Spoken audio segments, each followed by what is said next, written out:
We stood together at my UCLA graduation, same family, same ceremony. But he drove there in a new Lexus. $42,000, gift wrapped at dawn. I held a Hallmark card. Inside. She's the real success. She doesn't need our money. Mom had signed it in front of his car. Then I read it aloud during my valedictorian speech. She's the real success. She doesn't need our money. 2,000 people went silent. I held up the card. He sat beside that Lexus in the parking lot, keys gleaming in his hand. Someone's aunt filmed the whole speech. 2.1 million views by midnight. Every person at Mom's hospital saw it. Dad's entire law firm. The card proof they'd planned the cruelty was already screenshots everywhere. The email arrived at 6:47 a.m. on a Tuesday morning. Subject line: Congratulations from UCLA Engineering. My hands shook as I opened it on my cracked phone screen, the same phone I'd had for 3 years because I couldn't afford an upgrade.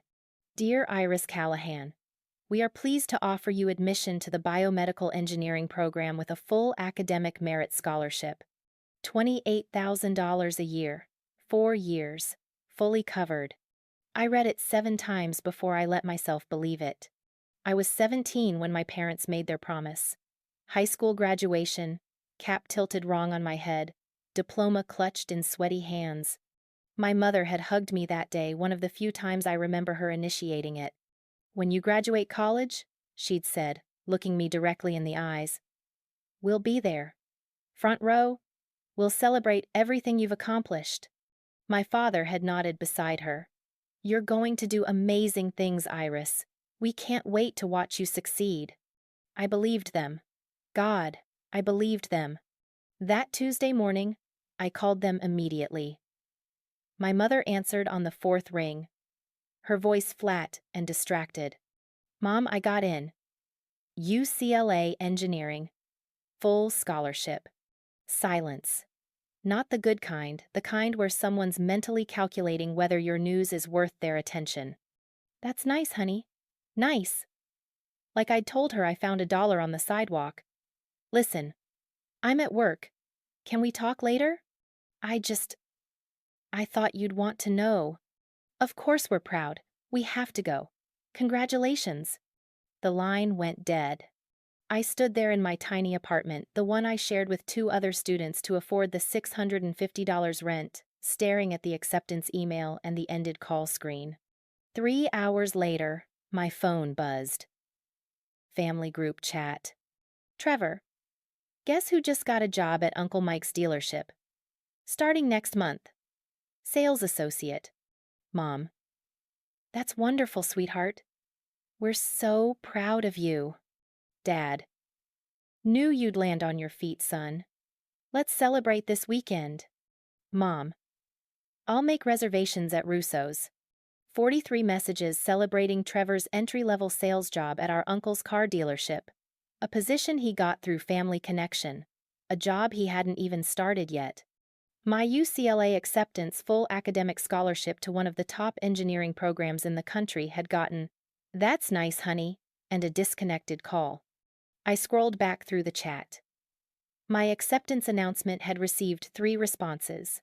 1 from my Aunt Carol, 1 from my cousin, and 1 thumbs-up emoji from my father. Trevor's job announcement had 43. That's when the first seed of doubt planted itself. Small, barely noticeable, but there. Something about this didn't add up. Something about their excitement for him versus their indifference toward me felt calculated, deliberate. I pushed the thought away. I had 4 years of college ahead of me, 4 years to prove myself, 4 years until graduation, when they'd finally see what I'd accomplished. Front row, Mom had promised. We'll be there. I just had to make it to that stage. My family has always had a structure, an order, a hierarchy I didn't understand until I was too deep in it to climb out. At the top, Trevor, 23 years old, community college dropout, currently unemployed and living in our parents' house rent-free. At the bottom, me. My mother, Diane, worked as a nurse administrator at Mercy General. My father, Kenneth, was a corporate attorney at a mid-sized firm downtown. They weren't wealthy, but they were comfortable. Stable, the kind of middle class that meant choices existed, they just didn't extend those choices to me. I was 12 when Trevor got his gaming setup. Alienware computer, dual monitors, ergonomic chair, surround sound speakers. The whole package cost $800. I'd asked for a library card. "The library's free, Iris," my mother had said. "You don't need us to get you a card." I was 16 when Trevor got his first car. Used Honda Civic. Sure, but it was his. Paid for entirely by our parents. Insurance covered. Gas money provided. I took the bus. When I asked about driver's ed, my father had laughed. "You think we're made of money? You'll figure it out when you're older." I was 19 when Trevor announced his business idea, a social media marketing agency he wanted to start with his friend from community college. Our parents handed him $15,000. The business lasted 4 months. Meanwhile, I'd maintained a 3.97 gigapascals at UCLA. Dean's List every single semester. I'd published a research paper in the Journal of Undergraduate Biomedical Engineering as a sophomore. I'd won the Chancellor's Award for Academic Excellence. Not once did my parents frame a certificate. Not once did they share my accomplishments on Facebook the way they shared Trevor's job changes and entrepreneurial ventures. College was survival mode. I worked 3 part-time jobs, tutoring 15 hours a week at the campus learning center, weekend shifts at a coffee shop, and Friday night inventory at a textbook warehouse. I lived off ramen, rice, and whatever free food appeared at campus events. The library became my second home because the air conditioning was free and the heating was reliable. I graduated with $47,000 in student loans, every penny borrowed. Every semester a calculation of how much debt I could stomach versus how many more hours I could physically work. I never asked my parents for money, not once. I'd learned that lesson early. During my sophomore year, I'd called home, voice shaking, asking if they could help with $200 for required textbooks. My financial aid hadn't covered them, and the used copies were sold out. "Money's tight right now, Iris," my mother had said. "Can't you find them at the library?" 2 weeks later, Trevor posted an Instagram story from a weekend trip to Las Vegas. Our parents were tagged. They'd funded it. Money was tight. For me, by my senior year, I'd stopped expecting anything. I sent the graduation announcement because it felt like something you were supposed to do. Formal invitation, date and time printed in elegant script, my name listed in the College of Engineering Honors section. My mother texted back, "Got it. We'll be there." 3 words. No enthusiasm, no pride, just confirmation of attendance. But they'd confirmed. That was something. I bought my cap and gown with money from my tutoring job. I couldn't afford the Honor Cord's $65 for the biomedical engineering distinction, so I went without. Graduation was 6 weeks away. I just needed them to show up. That's all I wanted. After 4 years of silence, of being overlooked, of watching Trevor receive everything while I received nothing, I just needed them in those seats. Front row, she'd promised at my high school graduation. I was still believing her. Graduation morning started at 5 a.m. I couldn't sleep. Anticipation and anxiety had me staring at the ceiling for hours, mentally rehearsing the day. By 6, I was in the shower. By 6:30, I was standing in front of my closet, staring at the white dress I'd bought specifically for under my graduation gown. Simple, clean, $28 from a clearance rack. I did my makeup carefully, curled my hair, put on the necklace my grandmother had given me before she passed, the only family heirloom I'd ever received. I looked in the mirror and barely recognized myself. For 4 years, I'd been exhausted, overworked, running on caffeine and spite. But today, I looked put together, accomplished. I grabbed my phone. No messages from my parents. I texted the family group chat. Heading to campus. Ceremony starts at 2 p.m. I saved seats in section C, row 3. Can't wait to see you there. No response. Poly Pavilion was massive. 8,000 graduates, 25,000 guests. The parking lot was chaos, families unloading, taking photos, crying happy tears. That's when I saw it. Silver, gleaming, brand new. A Lexus ES 350 parked in the front row of the lot, strategically positioned where everyone could see it. Massive red bow on the hood. Trevor stood beside it, grinning like he'd won the lottery. My parents flanked him, my mother taking photos with her phone, my father's hand on Trevor's shoulder. I walked toward them, my heels clicking on the asphalt. My heart was pounding. This had to be a misunderstanding. Maybe it was a rental for the day. Maybe they were just looking at it. Iris. My mother noticed me first.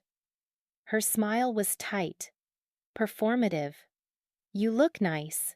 What's this? I gestured at the car. Trevor's graduation gift, my father said proudly. Got a hell of a deal on it. 42,000. But we negotiated down from 45. My throat closed. Graduation gift? For his new job, my mother added quickly. He needs reliable transportation for work. Trevor hadn't graduated from anything. He'd dropped out of community college. And his job, the one at Uncle Mike's dealership, didn't start for another 3 weeks. Right, I managed. That's great.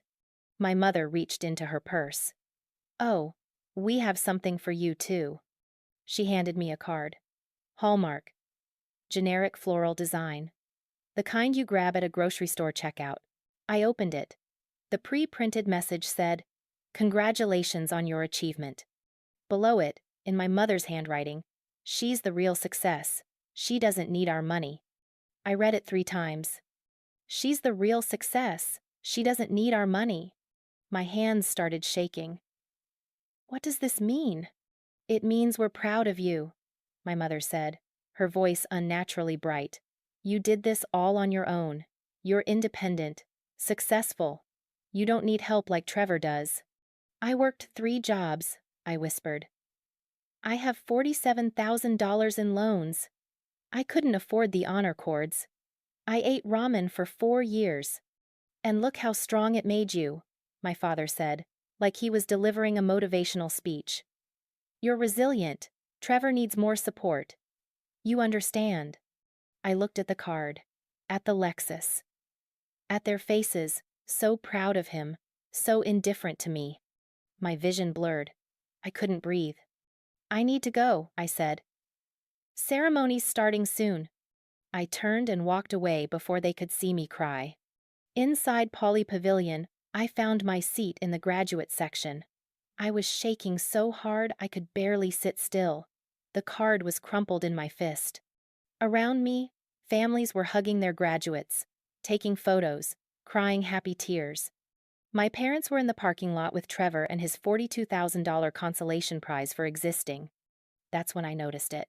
The card in my hand. The ink. I smoothed it out and looked closer. The date on the back printed by the cashier was from 3 weeks ago. 3 weeks ago. During my final exams, they'd bought this card, written this message, before today. This wasn't a spontaneous decision. This was planned. And suddenly, everything clicked into place. I sat through the entire ceremony in a daze. Names were called, degrees were conferred, families cheered. The card was still in my hand. Wrinkled now. The date on the back stared at me like an accusation. 3 weeks ago. They'd planned this. The car, the card, the message. All of it choreographed while I was taking my final exams, while I was finishing my senior thesis, while I was believing they'd actually show up for me. When my name was called, Iris Callahan, Bachelor of Science in Biomedical Engineering, magna cum laude, I walked across that stage on autopilot. I shook hands with people whose faces I didn't register. I accepted my diploma and smiled for a photo I'd never want to look at. The applause around me was for other graduates. My row was empty. After the ceremony, I didn't go to the reception. I went straight to my apartment, threw my cap and gown on the floor, and opened my laptop. Something wasn't right. The timing, the amount. $42,000 for an unemployed dropout who hadn't even started his job yet. I pulled up the family group chat and scrolled back. 2 months ago, my mother had posted about tightening the budget and being more financially conscious. She'd suggested skipping the annual family vacation to save money. But they just dropped $42,000 on a luxury car. I opened my email and searched for anything from my parents over the past year. Birthday messages, holiday check-ins, responses to my Dean's List announcements. Then I found it. An email from my father. Sent 4 months ago. Subject line: registration renewal. I'd assumed it was about my car registration, except I didn't have a car. I'd ignored it. I opened it now. Iris, your vehicle registration is due next month. License plate 7XHJ492.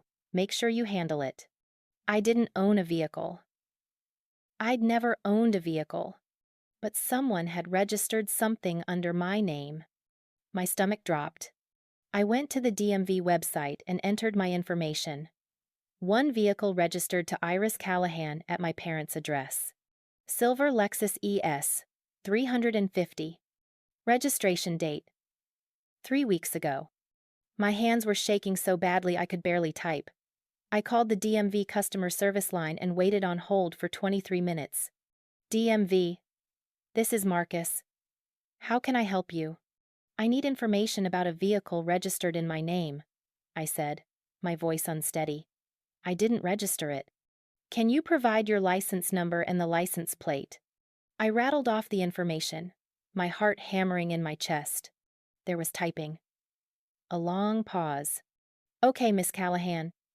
Shows here you have a 2024 Lexus ES 350 registered on May 20th. Primary owner is you. Co-owner is listed as Trevor Callahan. I didn't sign anything. I didn't authorize this. Registration shows an electronic signature. Do you want to dispute this?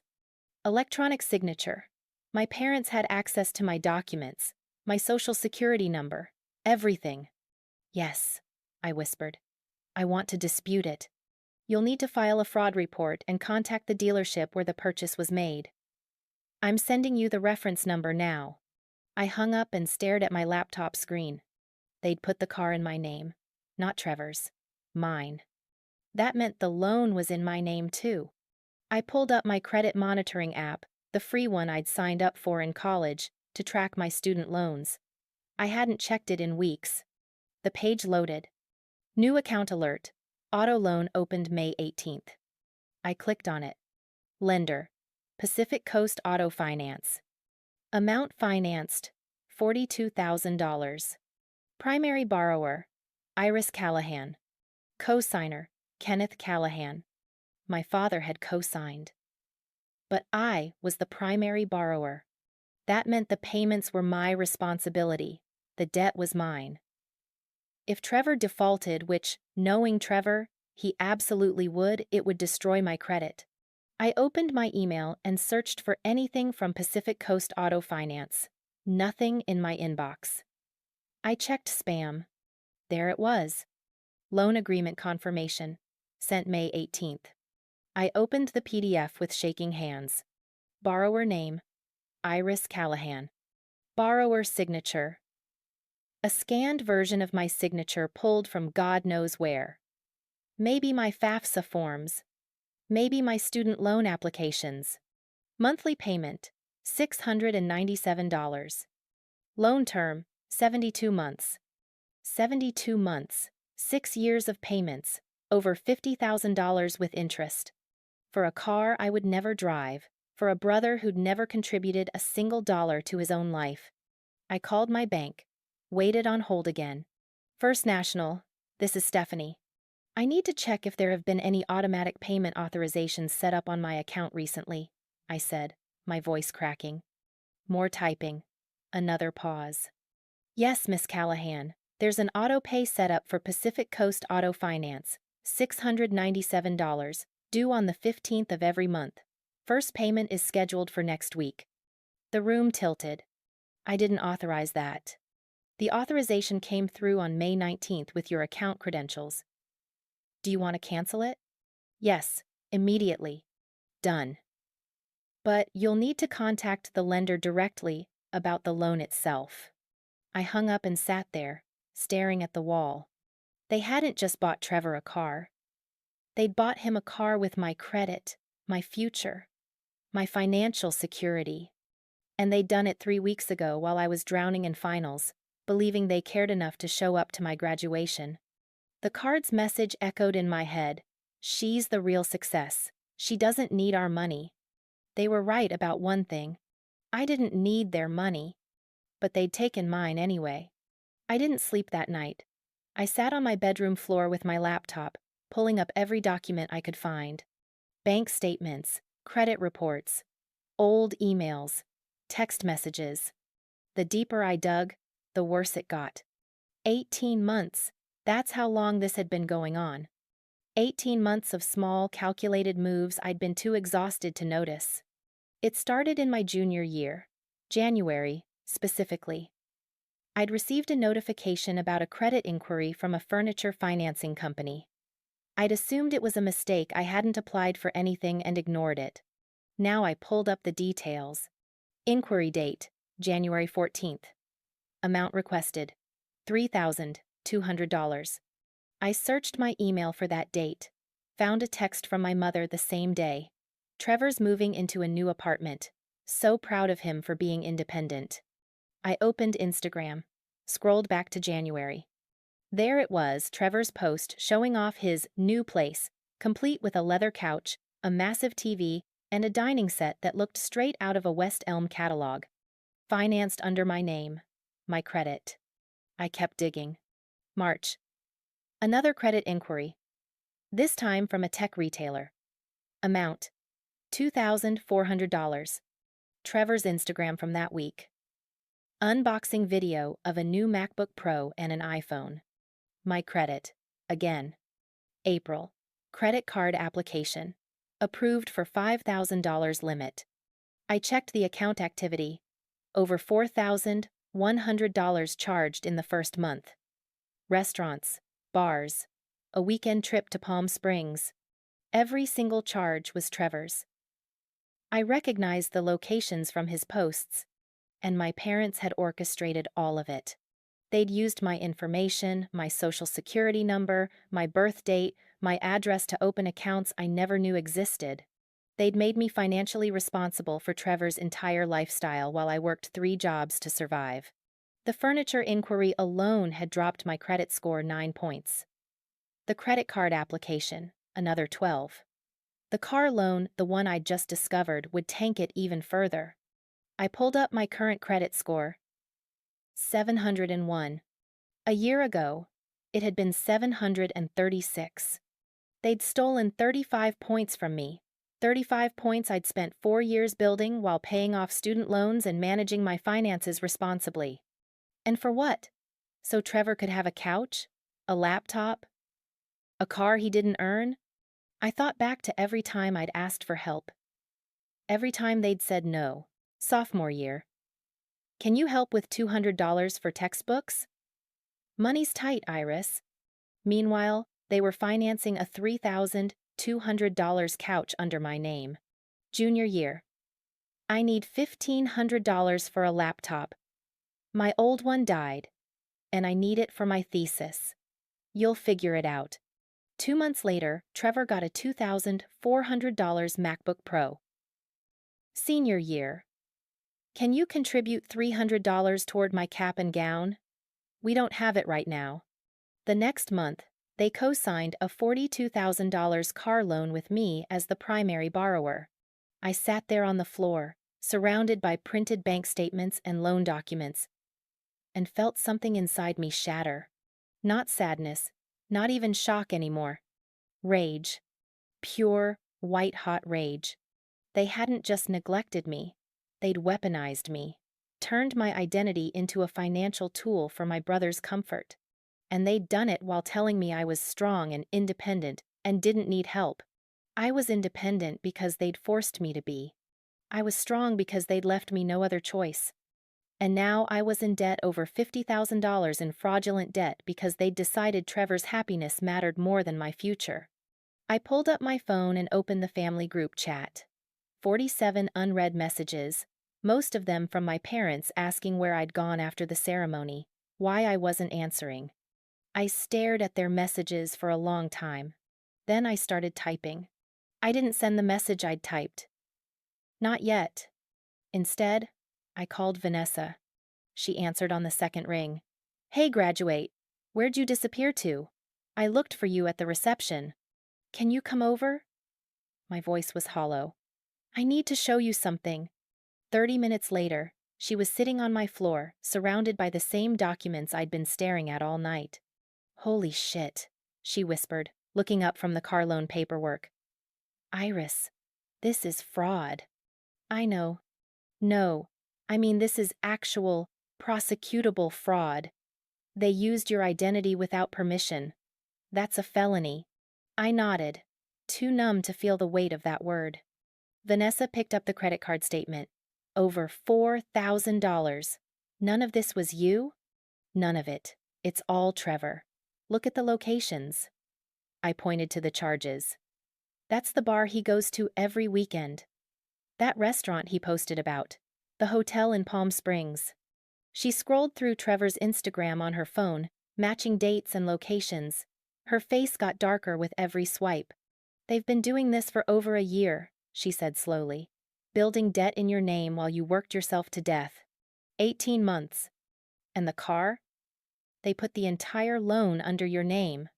I'm the primary borrower. My dad co-signed, but I'm responsible for the payments. $697 a month for 6 years. Vanessa set down her phone and looked at me directly. You know what this is, right? This isn't just favoritism. This is financial abuse. The words hit me like cold water. My sister went through something similar, she continued. Not this extreme, but our parents opened a credit card in her name when she was 17, maxed it out, tanked her credit. She had to file a police report to get it removed from her record. Did it work? Yeah. But she had to go no contact with them. They never forgave her for airing family business. Vanessa's voice was bitter.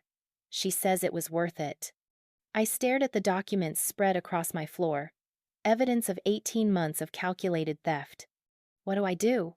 You document everything, Vanessa said firmly. Every charge, every inquiry, every loan. Then you talk to a lawyer.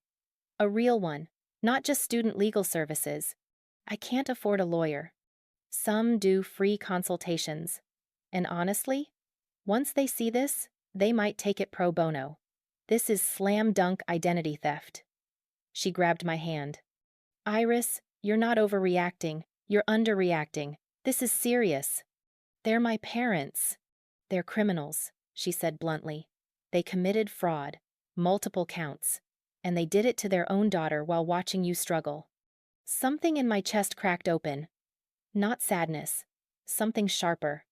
I don't know if I can do this. Yes, you can. Vanessa squeezed my hand. And you're not doing it alone. I'm here. We'll figure this out together. I looked at her, my roommate, my best friend. The person who'd covered my shifts when I was drowning in finals. Who'd split her meal plan with me when I couldn't afford groceries. Okay, I whispered. First step, Vanessa said, pulling out her laptop. We're finding you a lawyer.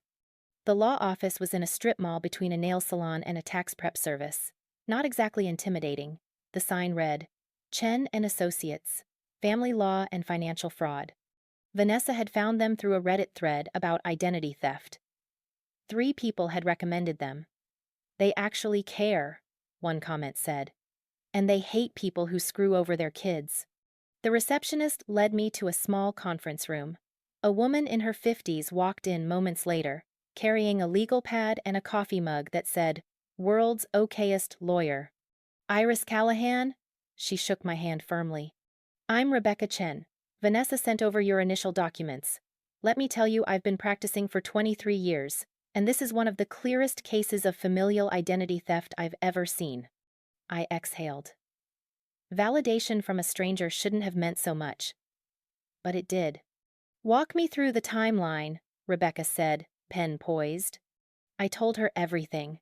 The credit inquiries, the furniture loan, the credit card, the car, the graduation ceremony, the card with its cruel message. Rebecca took notes the entire time, her expression growing darker. "So, to be clear," she said when I finished, "they opened multiple lines of credit using your personal information without your knowledge or consent. They made you the primary borrower on a $42,000 auto loan. And they set up automatic payments from your bank account. Yes, that's identity theft. That's fraud. And depending on how we want to pursue this, it could be classified as financial exploitation of a family member." She leaned forward. "You have options, Iris. None of them are easy, but they exist." "What kind of options?" "Option 1. Criminal charges. You file a police report. Press charges for identity theft and fraud. The district attorney decides whether to prosecute. If convicted, your parents could face fines, restitution, possibly jail time." My stomach churned. Jail? It's possible. Identity theft is a felony. But here's the thing. Family cases are complicated. Prosecutors sometimes hesitate because they know it'll destroy the family relationship permanently. It's already destroyed. Rebecca nodded. Option 2. Civil lawsuit. You sue for damages. Fraudulent use of your credit. Emotional distress. You'd likely win, and they'd be ordered to pay restitution and remove everything from your credit report. But litigation takes time. 6 to 8 months, minimum, and it costs money up front. How much? I'd do this pro bono, Rebecca said. Cases like this make me furious. But there are filing fees, court costs maybe $2,000 total. $2,000 I didn't have? Option 3, Rebecca continued, is the nuclear option. You do both, criminal and civil. You go public. You make sure everyone knows what they did. Public? Family court is public record. If you file criminal charges, it'll be in the system. If you want, you can also tell your story, social media, local news, whatever platform you choose. Some victims find that empowering. Others find it traumatizing. I thought about the graduation ceremony, the empty chairs, the card, Trevor's Lexus gleaming in the parking lot. They planned this, I said quietly. The card was dated 3 weeks before graduation. They knew exactly what they were doing. Rebecca's expression softened. Then they deserve whatever consequences come their way. But Iris, this decision is yours. I can't make it for you. And I need you to understand. If you pursue this, your family will likely never forgive you. They used my identity to finance my brother's life while I ate ramen and worked 3 jobs, I said, my voice steady. There's nothing to forgive me for. Rebecca smiled. Then let's get started. Over the next 3 weeks, I became a different person. Methodical, focused, angry in a way that felt productive instead of destructive. Rebecca had given me homework. Document everything. Create a timeline. Gather evidence that would hold up in court. I started with my laptop and a spreadsheet. Column 1, date. Column 2, type of fraud. Column 3, amount. Column 4, evidence. Column 5, Trevor's corresponding social media post. January 14th, furniture loan inquiry. $3,200. Credit report screenshot. Trevor's Instagram post showing new apartment furniture. March 3rd. Electronics purchase. $2,400. Credit account statement. Trevor's unboxing video of MacBook Pro. April 9th. Credit card opened. $5,000 limit. Account confirmation email I'd never seen. Trevor's charges at restaurants and bars I'd never been to. May 18th. Auto loan. $42,000. Loan agreement with forged signature. Trevor's graduation day photos with the Lexus. 18 months. 11 separate fraudulent accounts or charges. Over $53,000 in total debt placed under my name. I printed everything. Bank statements, credit reports, email confirmations, text messages where I'd asked for help and been denied, screenshots of Trevor's social media showing him enjoying things I'd unknowingly paid for. I created a photo timeline. On the left side, my life. Me in my coffee shop uniform. Me studying in the library at 2 a.m. Me eating ramen in my apartment. On the right side, Trevor's life. Trevor at bars. Trevor on vacation. Trevor posing with his new couch, his new laptop, his new car. All financed by me. Vanessa helped me organize it into a binder. Tabs for each type of fraud. Dividers for each month. A table of contents in the front. "This looks like something from a crime documentary," she said, flipping through it. "Good." Next step. The police report. Rebecca had warned me this part would be hard. "Family fraud cases make officers uncomfortable," she'd said. "Some will try to talk you out of filing. Don't let them." I walked into the downtown precinct on a Wednesday morning. The officer at the front desk looked bored until I said the words, "identity theft."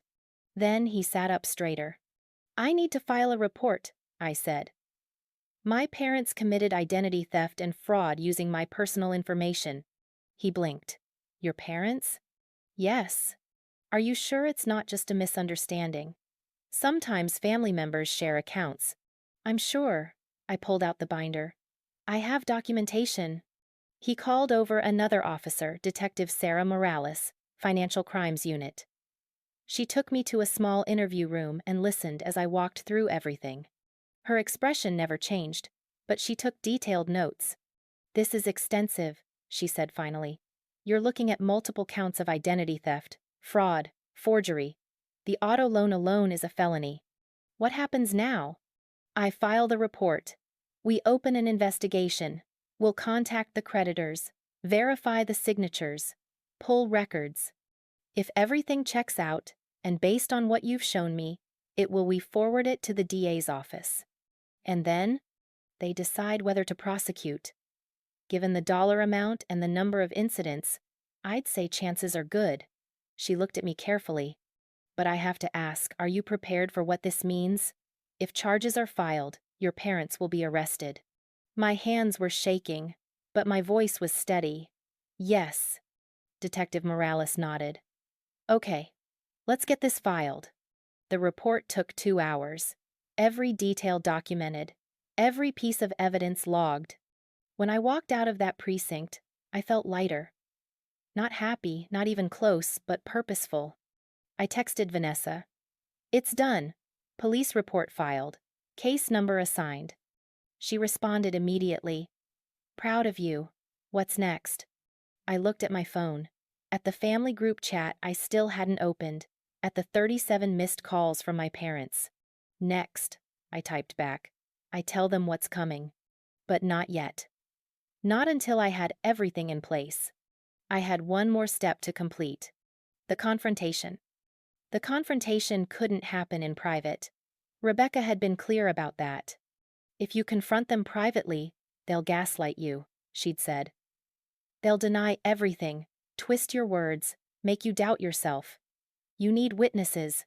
I'd thought about it for days. A family gathering felt too intimate. A restaurant, too easy to leave.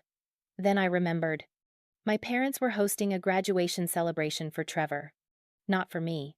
For Trevor, the brother who'd dropped out of community college 2 years ago but had finally landed a job, the one that didn't start for another week, the one he'd only gotten because of family connections. The invitation had come through the family group chat 3 days after my actual graduation. My mother's message. "Celebrating Trevor's new chapter. Saturday, June 10th, 2 p.m., at our house. Family and friends welcome." No mention of my graduation. No mention of me at all. But I was invited by default. Family. I texted my mother. "I'll be there." She responded with a smiley face emoji. Perfect. I circled the date on my calendar. 2 weeks away. 2 weeks to prepare. Vanessa helped me rehearse. We sat in my apartment, and I practiced saying the words out loud. "You used my identity to finance Trevor's lifestyle for 18 months. My voice shook the first 12 times. By the 20th, it was steady. "You opened credit accounts in my name without my permission. You forged my signature on a $42,000 car loan. You stole from me while I worked 3 jobs and survived on ramen. Vanessa played my mother. Honey, you're being dramatic. We were just trying to help. Help? I cut her off, just like I'd planned. You helped yourselves to my credit, my future, my financial security, and you did it while telling me you had no money to spare. We ran through every possible response, every excuse they might make, every deflection. By the time Saturday arrived, I was ready. I printed everything: the credit reports with their fraudulent inquiries, the bank statements showing charges I'd never made, the loan agreement with my forged signature, the timeline spreadsheet, the side-by-side photos of my struggle versus Trevor's luxury. All of it went into a folder. Evidence. Undeniable. Rebecca had offered to come, but I'd declined. This needed to be me. Vanessa would be waiting outside in her car. An escape route if I needed one. I looked at myself in the mirror that morning. Dressed carefully. Professional. Controlled. I looked like someone who knew exactly what she was doing. I hoped that was true. The days leading up to Saturday crawled by. My mother texted twice, once to ask if I could bring a dessert, once to remind me the party started at 2. Both messages were so normal it felt surreal, like she'd forgotten what they'd done. Or maybe she'd never considered it wrong in the first place. Trevor posted on Instagram about his celebration. A photo of himself looking confident, caption reading, "New beginnings. Can't wait to celebrate with everyone who supported me." The comments were full of congratulations. Our aunt, our cousins, family, friends, all of them cheering for Trevor's minimum wage sales job like he'd won a Nobel Prize. Not one of them had commented on my graduation photos. I'd posted exactly one me in my cap and gown, alone, no family in sight. 3 likes, one from Vanessa, one from a classmate, one from a random bot account.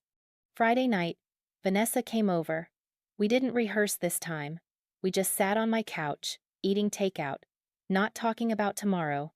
"You don't have to do this," she said finally. "Yes, I do. I know. But I'm saying it anyway. You have other options. You could just press charges quietly. Walk away. Never see them again." "They need to know," I said quietly. "They need to hear me say it out loud." "In front of everyone." Vanessa nodded. "Okay, then I'll be outside. Text me the second you need me." "I will." That night, I barely slept. I kept running through it in my head. What I'd say. How I'd say it. What they'd do. Saturday morning arrived too fast. I got ready slowly. Jeans. A simple blouse. Nothing fancy. I wasn't there to celebrate. I put the folder in my bag. Checked it 3 times to make sure everything was inside. At 1:30, I drove to my parents' house. The same house I'd grown up in. The same driveway where I'd learned to ride a bike. The same front door I'd walked through 1,000 times. It felt foreign now. Like I was visiting a place that had never really been mine. Cars lined the street. I counted at least 15. More than I'd expected. Better. More witnesses. I parked at the end of the block. Texted Vanessa. "I'm here." She responded immediately. "You've got this. I'm proud of you." I sat in my car for 5 minutes. Breathing. Steadying myself. Then I picked up the folder, got out, and walked toward the house. The front door was open. Music and laughter poured out. I could see people inside. Family, friends, all of them here for Trevor. I stepped inside. My mother saw me first. Her face lit up genuine, warm, like she was actually happy to see me. "Iris, you made it." She hugged me. I didn't hug back. "Wouldn't miss it," I said. Trevor was in the living room, surrounded by people. He was wearing a new shirt, expensive looking, probably charged to one of the accounts in my name. The room was full. I did a quick count. About 40 people. Extended family, my parents' friends, some of Trevor's buddies from high school. 40 witnesses. My father clinked a glass. "Everyone, let's gather in the living room. We want to say a few words about Trevor." People moved. settling into seats and standing around the edges. I stayed near the back, folder clutched in my hands. My father began a speech about Trevor's perseverance and bright future. My mother dabbed at her eyes like she was watching him accept an Oscar. I waited. Trevor said a few words, thanking everyone for their support, thanking our parents especially for always believing in me. The room applauded. And then I stood up. The room doesn't go quiet immediately. A few people notice me standing, but most are still clapping for Trevor. I clear my throat. Louder. Now they look. I need to say something. My mother's smile falters. Iris, honey, this isn't really the time. It's exactly the time. My voice is steady, stronger than I expected. Everyone's here. Everyone who's supported Trevor. I think you all deserve to know how that support was funded. Trevor's face shifts.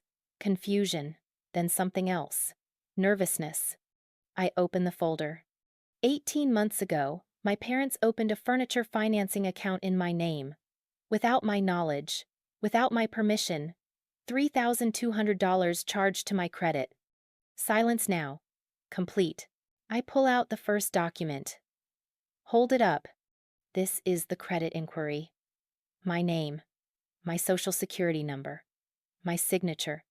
Except I never signed it. I look directly at my mother.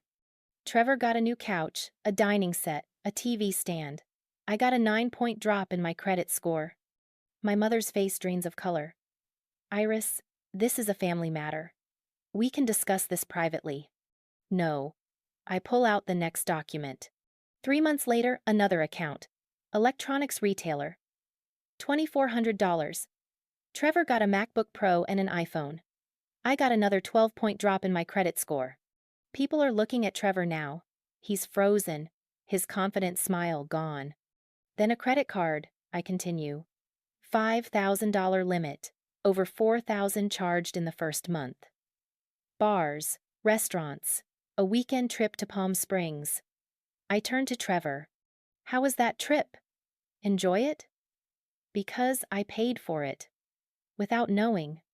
While I was working 3 jobs and eating ramen to survive. You're making this sound worse than it is, my father says, his lawyer voice coming out. We were helping Trevor get on his feet. With my identity, my credit, my future. I pull out the car loan agreement. This is the big one. And then, 3 weeks before my graduation, while I was taking my final exams, you co-signed a $42,000 car loan, with me as the primary borrower. Gasps ripple through the room. Someone in the back says, $42,000? The silver Lexus in the driveway, I say. The one Trevor's been showing off. It's in my name. My debt.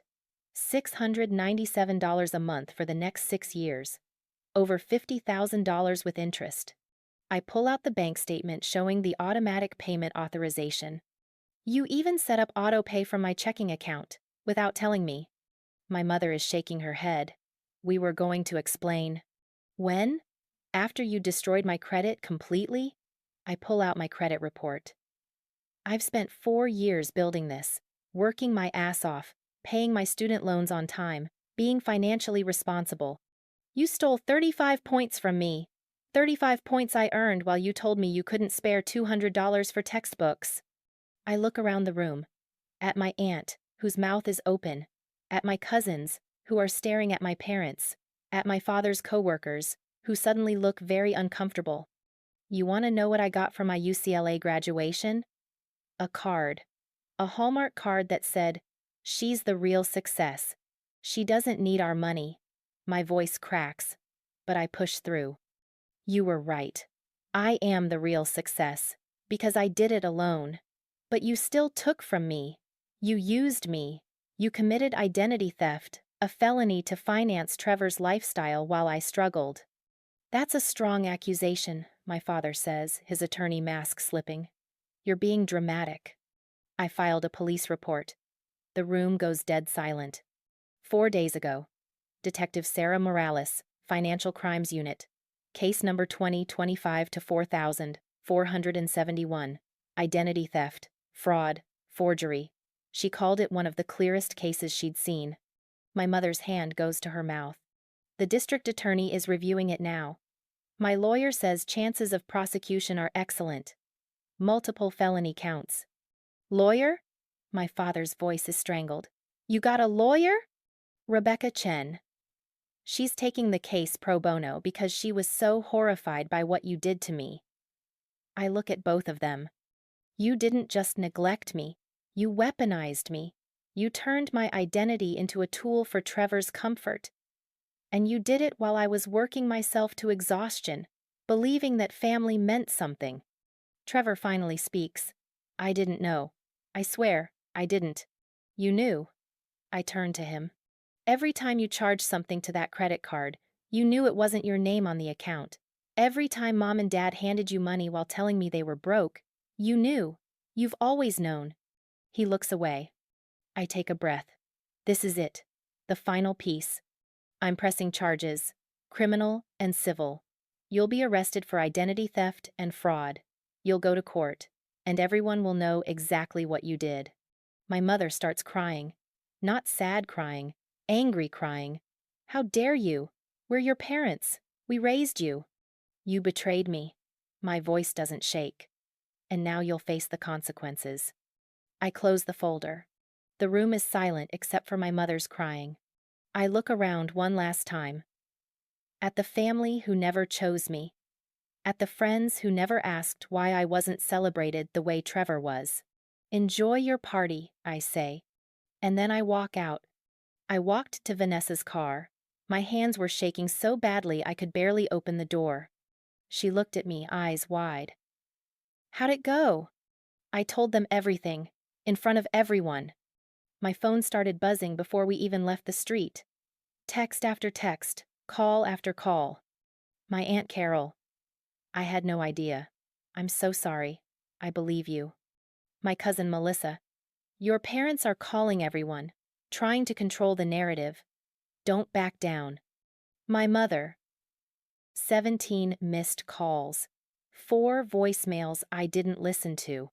Trevor, you destroyed our family. I blocked him immediately. By that night, my phone had 83 notifications, half supportive, half accusing me of being ungrateful, dramatic, cruel. I turned it off. Vanessa made me tea. I sat on her couch, exhausted but strangely calm. What now? She asked. Now we wait. Detective Morales said she'd contact me within 48 hours once the DA reviews the case. I slept for 12 hours straight, the first real sleep I'd had in weeks. The call came 3 days later. Miss Callahan, this is Detective Morales. The district attorney has decided to move forward with criminal charges against your parents. 3 counts of identity theft, 2 counts of fraud, 1 count of forgery. I sat down hard. They're actually prosecuting? Yes. The evidence you provided was comprehensive. This is a strong case. She paused. Your parents will be formally charged within the week. They'll be arrested, booked, and arraigned. Just wanted you to know before it happens. Arrested. My parents. Actually arrested. Thank you, I whispered. A week later, it happened. I wasn't there, Rebecca advised me to stay away, but my Aunt Carol called me immediately after. They were arrested this morning. At the house. Handcuffs. Everything. I didn't feel triumphant. I felt hollow. The legal process was slow. Agonizing. Court date after court date. My parents hired a lawyer. An expensive one. He tried every angle.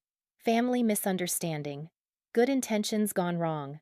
Miscommunication about finances. But the evidence was undeniable. My forged signature, the accounts I'd never opened, the 18-month timeline of systematic theft. 4 months in, their lawyer approached Rebecca with a deal. They want to plead guilty to reduced charges, Rebecca told me over coffee. 2 counts of identity theft. Felony probation instead of jail time. Full restitution of all fraudulent debt. Formal apology in court.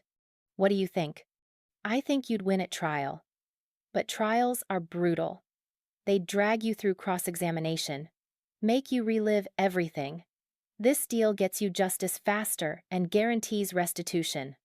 I thought about sitting in a courtroom, facing them, being questioned by their lawyer about whether I'd really been hurt, whether this was really a crime, whether I was just an ungrateful daughter.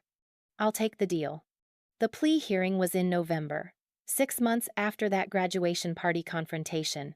I sat in the courtroom, Vanessa beside me, and watched my parents stand before the judge. The judge read the charges. How do you plead to 2 counts of identity theft in the first degree? My mother was crying. My father's jaw was clenched. Guilty, they said in unison. The judge sentenced them immediately. 3 years probation, 500 hours of community service, $23,000 in restitution every fraudulent charge, plus interest, plus the cost of credit repair, and a 5-year restraining order. No contact with me. None. Your actions, the judge said, looking directly at my parents, represent a profound betrayal of trust. You exploited your daughter's identity for financial gain while she struggled to build her own future. This court finds your conduct reprehensible. My mother sobbed. My father stared at the floor. I felt nothing.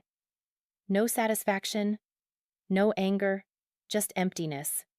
Outside the courtroom, Rebecca hugged me. It's over. You did it. Yeah, I said. But the fallout was just beginning. The family split down the middle. My Aunt Carol sided with me immediately. So did my cousins Melissa and Brandon. My grandmother, my mother's own mother, called to tell me she was proud of me for standing up for myself. But my father's brother refused to speak to me, called me vindictive, cruel, said I'd destroyed the family over money issues. Some family friends took my parents' side. Shared posts on Facebook about forgiveness and family loyalty. Subtweets clearly aimed at me. I unfriended them all. Holidays became complicated. That first Thanksgiving, my Aunt Carol invited me to her house instead. It was small, just her husband, my cousins, and me. But it was warm, safe. You're always welcome here, she said. Always. I cried into my mashed potatoes. My parents' lives unraveled slowly. My mother was demoted at the hospital, not officially because of the charges, but restructuring happened right after. She lost her administrative role. Went back to floor nursing. My father's law firm didn't fire him, but 2 of his major clients left. Corporate clients don't like attorneys with criminal records, even if it's just probation. Trevor moved to a different city 6 months later. Couldn't handle the stares, the whispers, the reputation. He unfriended me on all social media, but I heard through my cousin that he was working retail and living in a studio apartment. The Lexus had been repossessed. He couldn't make the payments without my parents' help, and they couldn't help him anymore. Not with restitution payments and legal fees. I felt a dark satisfaction at that. The restraining order meant blocked numbers, no emails, no showing up at my apartment. For 5 years, they legally couldn't contact me. It was the best gift they'd ever given me. But the most unexpected part was the support. Strangers reached out, people who'd seen news coverage of the case, people who'd experienced similar family financial abuse. You gave me the courage to press charges against my brother, one woman wrote. I reported my parents because of your story, another said. I hadn't expected to become a symbol of anything. I just wanted justice for myself. But apparently, there were thousands of people who'd been exploited by family and never fought back. I replied to every message, shared Rebecca's contact information with people who needed a lawyer, became an accidental advocate. It didn't heal the wound, but it gave it meaning. It's been 3 years now. 3 years since that graduation party confrontation. 3 years since I walked out of my parents' house and never walked back in. My life looks different now. Better. Unrecognizable, really. Financially, I'm stable for the first time in my life. The restitution money cleared all the fraudulent debt from my credit report. My score climbed from 580 to 722. I have an emergency fund, $6,000, which isn't huge, but it's mine. Earned, honestly. I'm working as a biomedical engineer at a medical device company. 78,000 a year. After 2 years, I was promoted to senior engineer. I'm designing components for cardiac monitors, saving lives. In a small way, my student loans are down to 18,000. I've been aggressively paying them off. At this rate, I'll be debt-free in 2 years. I moved into a one-bedroom apartment with a small balcony. It's not much, but the light is good, and I have a view of the city. I bought my own furniture, my own dishes, built my own life from scratch. I'm dating someone. His name is Marcus. He comes from a functional family, which was jarring at first. Sunday dinners with parents who actually like their kids. Holidays where people don't keep score. He knows everything. I told him on our fourth date, expecting him to run. Instead, he said, "That took incredible strength. I'm proud of you." I cried. Therapy has helped. I've been going every other week for 2 years. Processing the betrayal, the parentification, the realization that I was never the problem they were. Some days are still hard. Mother's Day, Father's Day, seeing families hug in public. But most days, I'm okay. Better than okay. My relationship with Aunt Carol is closer than ever. She's the mother figure I needed. We have dinner every week. She came to my promotion celebration. She's teaching me how to set boundaries without guilt. My cousins Melissa and Brandon feel like siblings now. Real ones, the kind who show up. Vanessa is still my best friend. My maid of honor, probably, if Marcus and I get there someday. As for my parents, we haven't spoken in 3 years. The restraining order expires in 2 years, but I don't plan to break the silence. I heard through my aunt that my mother tried to send a letter through her last Christmas.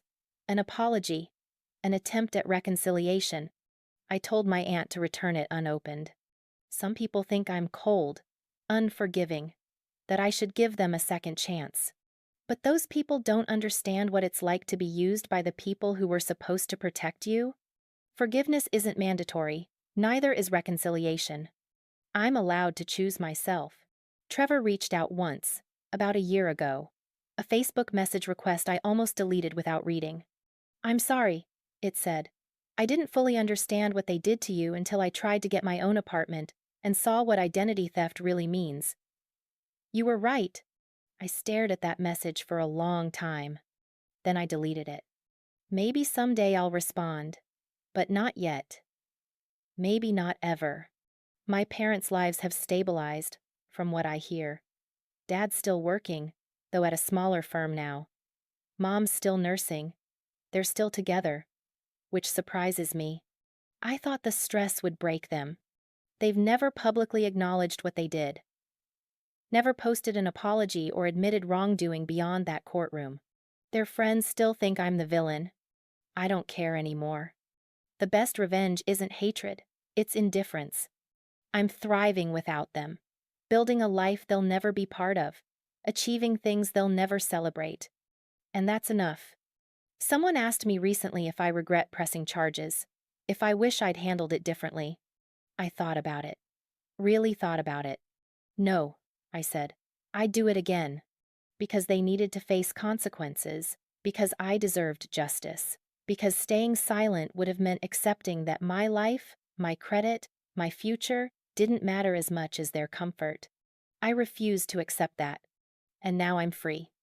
Not perfectly healed, not without scars, but free. That graduation card was right about one thing. I am the real success. Just not the way they meant it. I succeeded because I refused to let them destroy me. I succeeded because I fought back. I succeeded because I chose myself when no one else would. And I'll keep succeeding. Every day, every achievement, every boundary held. Not for them, for me. If you're living through something similar, family exploitation, financial abuse, being used by the people who should protect you, please know this. You're not being dramatic. You're not ungrateful. You're not wrong for wanting justice. You deserve better. You deserve safety. You deserve to be chosen. And if your family can't do that, you're allowed to choose yourself. It won't be easy. People will judge you. Some will call you cruel. But your healing matters more than their comfort. Document everything. Find your allies. Get legal help if you can. And remember, family isn't about blood. It's about who shows up. This is Achiever Betrayed, where we share stories of those who fought back against the ones who betrayed them. If this story resonated with you, you're not alone. Thank you for listening.